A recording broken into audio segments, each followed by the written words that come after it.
नमस्कार छात्रों, हिंदी के तासिका में आपका सभी का स्वागत है। छात्रों, इससे पहले मेरे चैनल को सब्सक्राइब कीजिए और बेल आइकॉन पर क्लिक कीजिए। इससे मेरे सभी वीडियो का नोटिफिकेशन आपको मिल जाएगा। नमस्कार छात्रों, हिंदी के तासिका में आपका सभी का स्वागत है। आप पाठ नंबर 6 देख रहे हैं। पाठ का शीर्षक है पाप के 4 हथियार। लेखक कन्हैयालाल प्रभाकर मिश्रा जी ने यह निबंध लिखा है और इस निबंध के माध्यम से कि संसार में साधु संत, महान व्यक्ति, अन्य जो लोग हैं, तीर्थकर हैं, अवतार हैं, संत हैं, महंत हैं, ये सभी समाज का सुधार करने के लिए आते हैं। लेकिन समाज, पापी समाज उसकी ओर ध्यान नहीं देते और इसीलिए कि समाज में जो पाप है, जीवन में दोष है, व्यवस्था में अन्याय है और व्यवहार में अत्याचार है।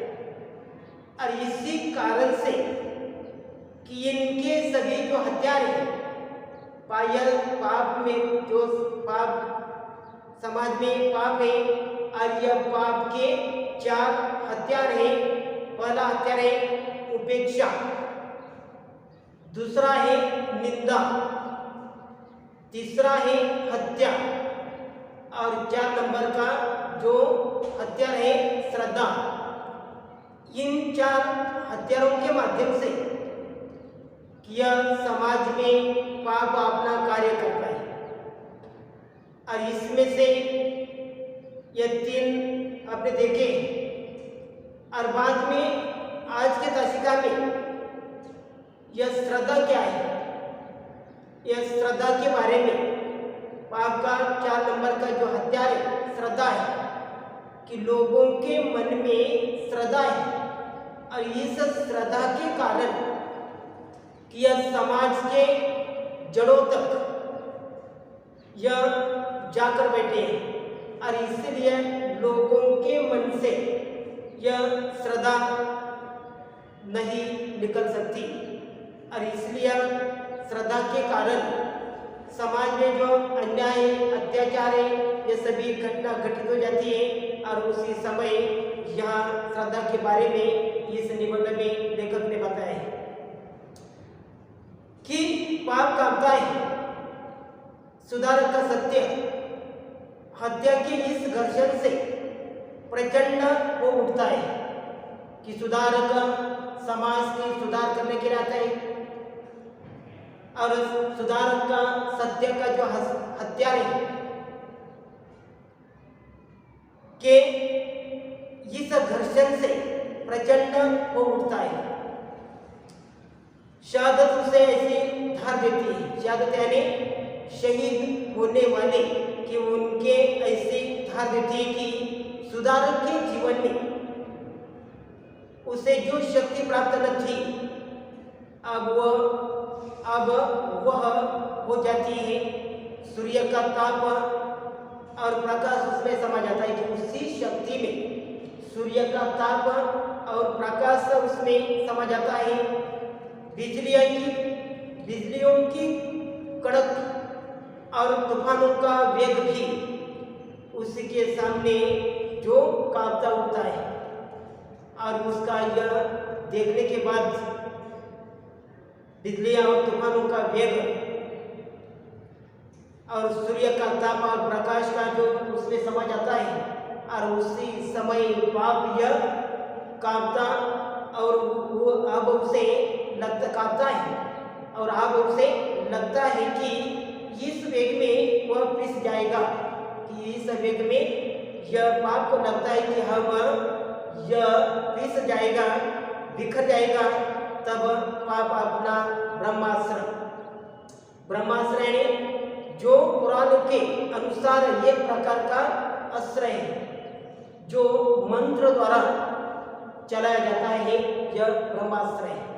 और उसी प्रकार यह ब्रह्मास्त्र चलाता है, फेंकता है, तोड़कर फेंकता है, यह ब्रह्मास्त्र है श्रद्धा। और यह ब्रह्मास्त्र कौन सा है? यह श्रद्धा है, क्योंकि वह ब्रह्मास्त्र पुराणों के अनुसार एक प्रकार का अस्त्र जो मंत्र द्वारा चलाया जाता है, वही अस्त्र यह पाप अपने हाथ में लेता है। और उसी समय समाज में किस क्षण में पाप का नारा होता है, किस क्षण में पाप का नारा होता है, सत्य की जय, सुधारक की जय। और आप देखिए कि पाप का नारा होता है सत्य की जय, सुधारक की जय हो। अब वह सुधारक की करने लगता है चरण वंदन। अब यह पाप सुधारक की चरण वंदन करने लगता है। और यह पाप का नारा होता है सत्य की जय हो, सुधारक की जय हो। इसी प्रकार यह पाप नारा लगने लगता है और सुधारक की करने लगता है चरण वंदन। और उसी समय क्या हो, उसके सत्य की महिमा का गुणगान और बखान करते हैं कि सत्य की यह पाप कि यह सत्य की महिमा और गुणगान करते हुए बखाना करते हैं, गुणगान और बखान करते हैं, वर्णन करते हैं, प्रशंसा करते हैं।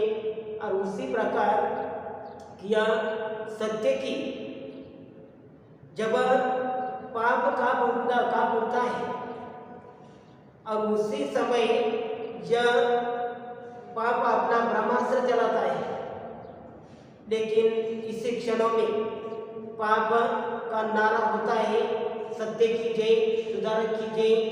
और उसी समय वह जो पाप है यह सत्य की चरण वंदन और उसके सत्य की महिमा का गुणगान और बखाना करते हैं।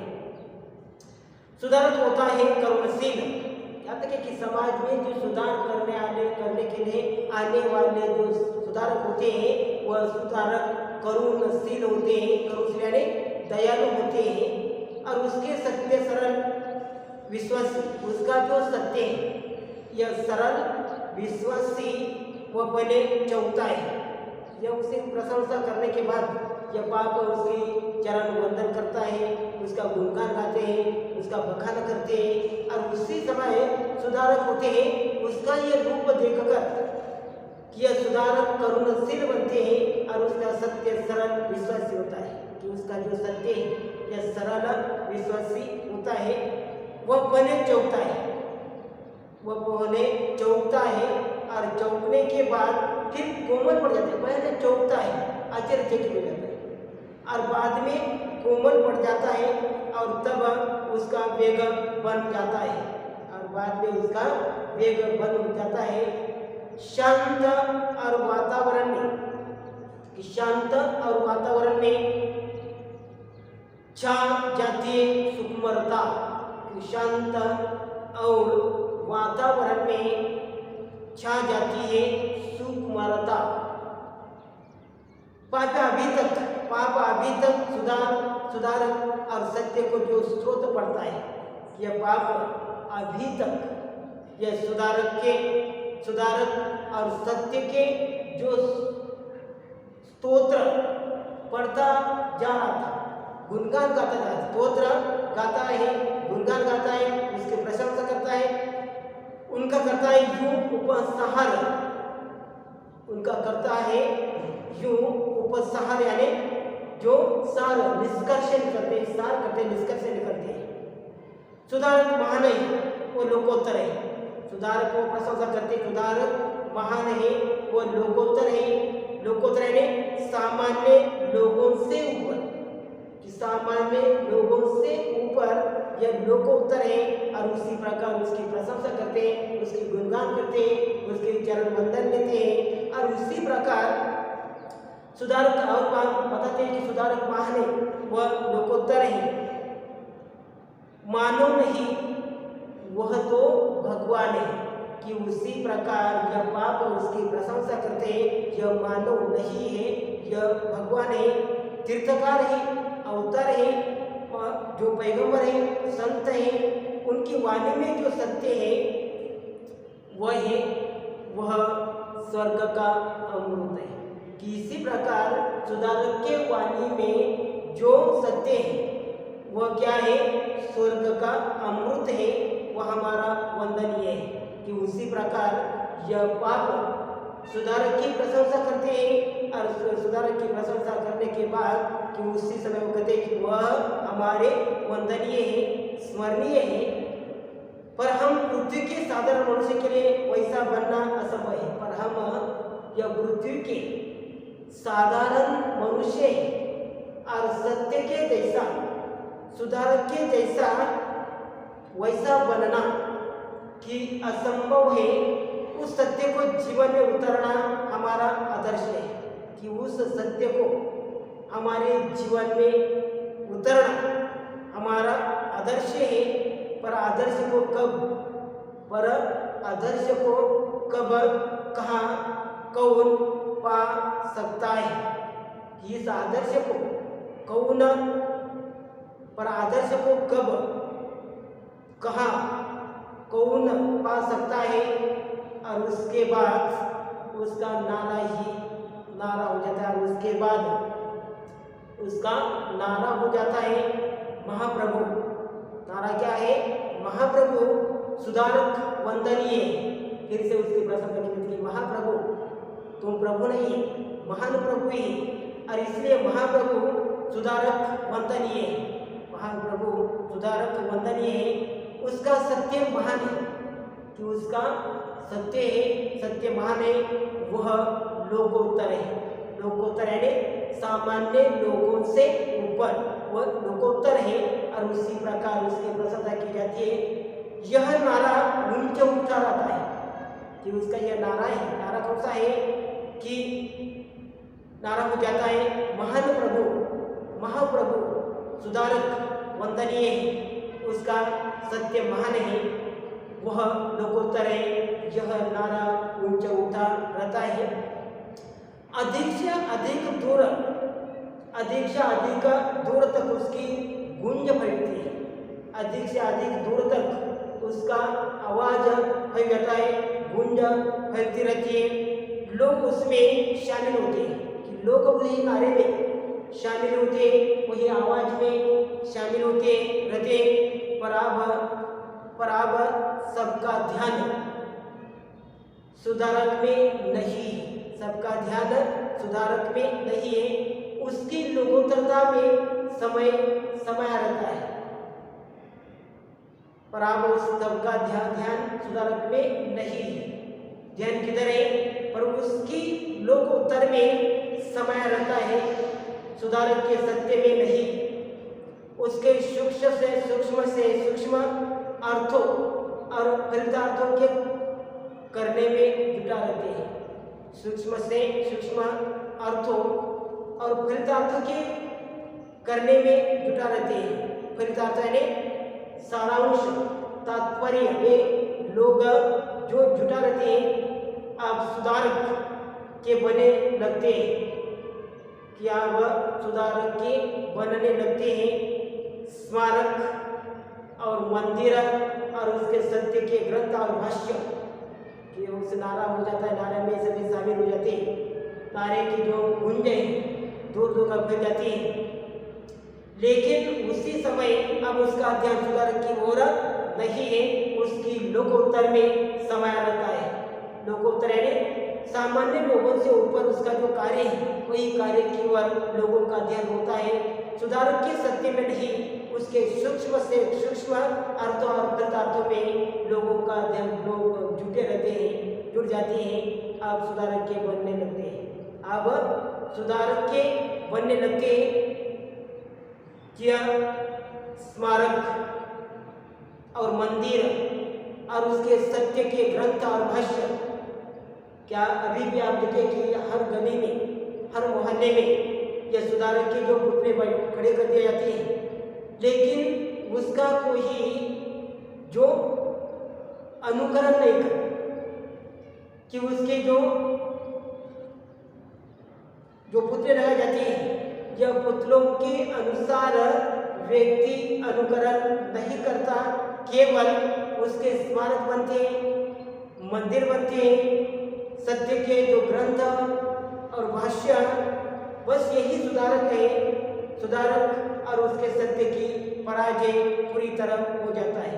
तो उसी समय सुधारक के जाने के बाद कि उसके स्मारक बनते, मंदिर बन जाते हैं, ग्रंथ भाष्य, लेकिन उसका आचरण समाज में, पापी समाज में लोग नहीं करते और लोग न करने के कारण इसलिए समाज सुधरता नहीं है।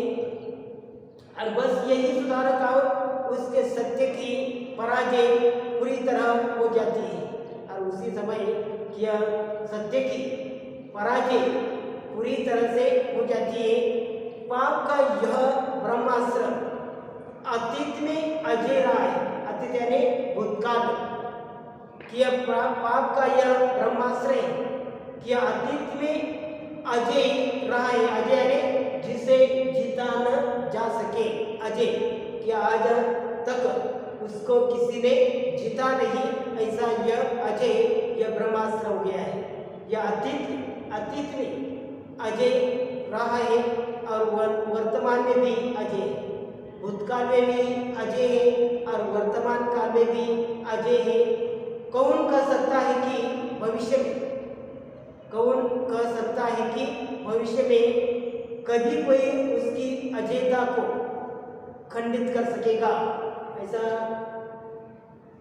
कभी लेखक ने कहा कि कौन कह सकता है कि भविष्य में भी कभी कोई इसकी अजयता को खंडित कर सकेगा या नहीं, कि आज तक उसे कोई भी जीत नहीं सका, जो खंडित कर सकेगा या नहीं, खंडित यानी भग्न टूटा हुआ, जो आज तक उसका जो रिकॉर्ड यह कोई भी नहीं तोड़ सकेगा, न कोई भी भग्न नहीं कर सकेगा, कोई भी उसका कार्य खंडित नहीं कर सकेगा। और इसी प्रकार का यह ब्रह्मास्त्र है और इस ब्रह्मास्त्र को आज तक अजय वो अतीत में भी है, भूतकाल में भी है और वर्तमान काल में भी अजय है। और कौन कह सकता है कि यह कभी कोई इसका अजयता को खंडित कर सकेगा या नहीं, यह मालूम नहीं है। लेकिन इसी प्रकार कि समाज में जो पाप बढ़ता है और इस पाप के कारण किया जो पाप के जो चार हत्यार हैं, यह उपेक्षा, निंदा, हत्या और श्रद्धा, और यह चार हत्यारों के माध्यम से समाज में जो सुधार करने के लिए आने वाले जो महान सुधारक हैं, महान संत हैं, और यह सभी लोगों का प्रयास करते हैं, लेकिन समाज में जो पाप है वह और बढ़ जाता है, अत्याचार बढ़ते जाते हैं। और उसी के साथ साथ जो व्यवस्था में अन्याय है या अन्याय बढ़ते जाता है और व्यवहार में अत्याचार होते हैं। और उसी प्रकार कि जब तक ये जो पाप के चार हत्यार है यह संसार से खत्म हो जाएगा, तभी यह संसार पाप मुक्त हो जाएगा। और उसी प्रकार इस पाठ के माध्यम से, इस निबंध के माध्यम से यह लेखक ने बताने का प्रयास किया है। और यह निबंध की लेखक ने की प्रमुख कृतियां है बाजे पायलों के घुंघरू निबंध संग्रह से ले गए हैं। और उसी प्रकार इस निबंध के माध्यम से लेखक ने यह पाप के चार हत्यार है, यह कौन से है? यह उपेक्षा, निंदा, हत्या और श्रद्धा, यह पाप के चार हत्यार है। और आज यह आपका पाठ नंबर 6 यही खत्म हो गया। धन्यवाद।